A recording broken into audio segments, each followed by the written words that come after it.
मुकेश अपनी माँ से बहुत प्यार करता है। मुकेश के पिताजी इस दुनिया में नहीं हैं।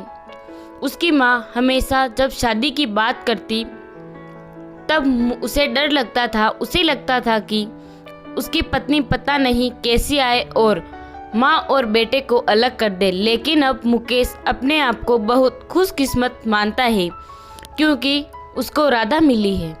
राधा और उसकी माँ में बहुत अच्छी बनती थी। दोनों माँ बेटी की तरह रहती थी। बहू अपनी सास से बिल्कुल बेटी जैसे ही बर्ताव करती थी। बेटी की तरह ही रूठ जाती थी और जिद करके अपनी बात मनवा लेती थी।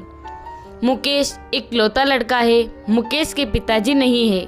मुकेश की आर्थिक स्थिति उतनी अच्छी नहीं है, लेकिन घर में शांति और प्यार होने के कारण वह मेहनत करके अच्छे से अपना घर चला रहा है। बहू और सास की इस जोड़ी की चर्चा अब मोहल्ले रिश्तेदार में होने लगी है। इनकी मिसाल दी जाने लगी है। लेकिन मुकेश को नहीं पता था कि ऐसा कुछ होने वाला है। शायद दुनिया वालों की नज़र लग गई थी सास बहू की जोड़ी को। एक शाम अचानक मुकेश की माँ मुकेश पर जोर से चिल्लाकर कमरे से बाहर बुलाती है। मुकेश आता है और पूछता है, क्या हुआ माँ, क्यों चिल्ला रही हो?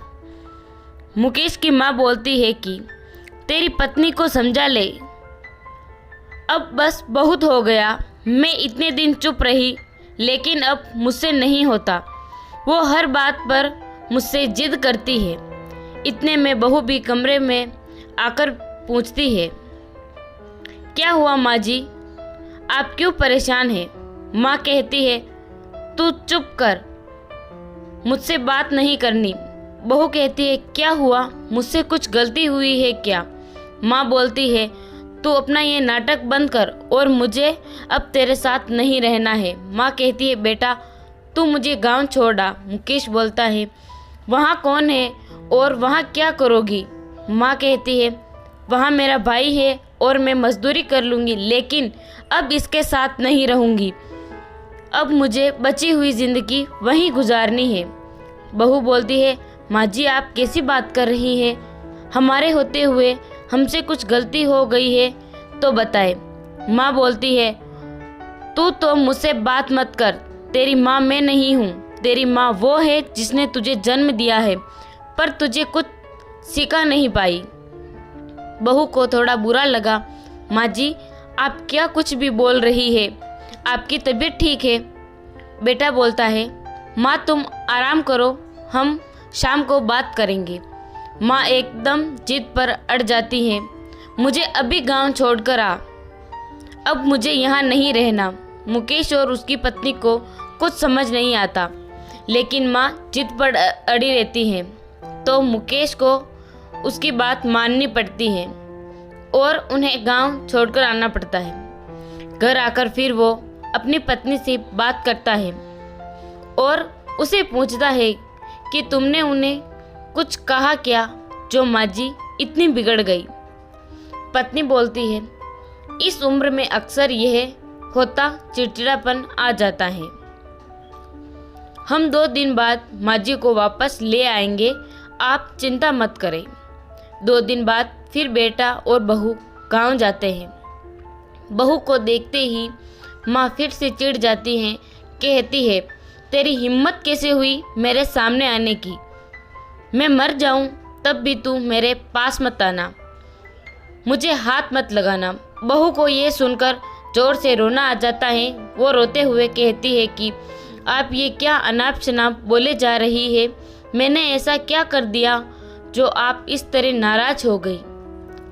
माँ जी वहाँ से उठकर कमरे में जाती है और दरवाज़ा बंद कर लेती है। मामा जी भी उन्हें समझाते हैं, लेकिन वो नहीं मानती। बेटा और बहू वापस अपने घर आ जाते हैं। बहू अपने कमरे में बैठी हुई रोती है। मुकेश भी कुछ समझ नहीं पाता। माँ जी को गए अब 15 दिन हो गए। इतने दिन तक उनसे दूर ना बेटा रहा ना बहू। मुकेश की पत्नी उन्हें फिर गांव जाने को कहती है और कहती है, जैसा मैं बोलूँ वैसा वहाँ जाकर कहना। मुकेश जाता है और माँ को कहता है, माँ तुम्हारी बहू सीढ़ी पर से गिर गई और 5 दिन से तुम्हें याद कर रही है। माँ एकदम से बोलती है, क्या 5 दिन और तू अब बता रहा है। वो फटाफट तैयार होकर मुकेश के साथ वापस आती है। साथ में मामा जी भी आते हैं। माँ घर पहुंचकर जोर से पुकारती है। दरवाजे से आती बहू बहू और बहू के कमरे में जाकर बिस्तर पर सोई बहू को गले लग जाती है और रोने लगती है। बहू भी माँ जी से मिलकर रोती हैं। फिर बहू कहती है, जब आप इतना प्यार करती हो तो वहाँ क्यों बैठी है 15 दिन से। माँ जी कहती है, तुमने झूठ बोलकर मुझे बुलाया। हाँ, पर पहले ये बताओ आप ऐसा बर्ताव क्यों कर रही थी, आपको मेरी कसम। माँ जी बहू से फिर गले लगती हैं और कहती है, बेटा उस दिन जब मैं मंदिर से आई तो मैंने तुम्हारी और मुकेश की बात सुन ली। तुम बोल रही थी कि अभी हम बच्चा नहीं कर सकते क्योंकि उसकी ठीक से परवरिश नहीं कर पाएंगे।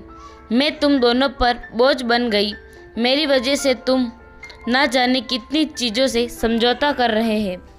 इसलिए मैंने ये नाटक किया ताकि तुम दोनों यहाँ रहो और अपनी ज़िंदगी और अपने सपने और अपने बच्चे को इस दुनिया में ला सको। मैं अब इतने दिन रहूँगी।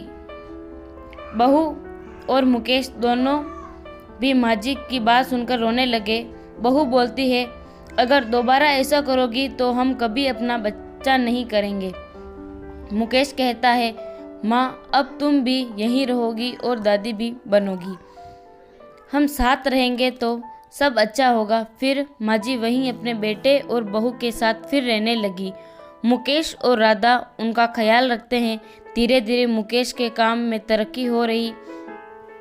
अब माँ जी दादी बनने का तमन्ना भी जल्द ही पूरा हो जाएगा। प्रेम हो तो सब मुश्किलें का हल निकल जाता है। आपको ये कहानी कैसी लगी कमेंट करके ज़रूर बताएं। इसी तरह की अच्छी कहानियाँ आप यहाँ पढ़ सकते हैं। यहाँ उपस्थित शिक्षाप्रद कहानियाँ आपको मनोरंजन करने के साथ दिशा भी देगी। तो बने रहिए हमारे साथ और हमारे प्रयास को सफल बनाएं। फ्रेंड्स, आपको ये माँ का गुस्सा कहानी कैसी लगी आप अपने कमेंट के द्वारा अवश्य बताएं। ये कहानी पसंद आने पर लाइक और शेयर करें। ऐसी ही पति पत्नी की कहानी, भूत की कहानी, मोटिवेशनल कहानी, इमोशनल कहानी, लव स्टोरी पढ़ने के लिए हमें सब्सक्राइब कर लें। आप वीडियो को तो देख लेते हो लेकिन सब्सक्राइब नहीं करते, प्लीज़ सब्सक्राइब कर लो। धन्यवाद।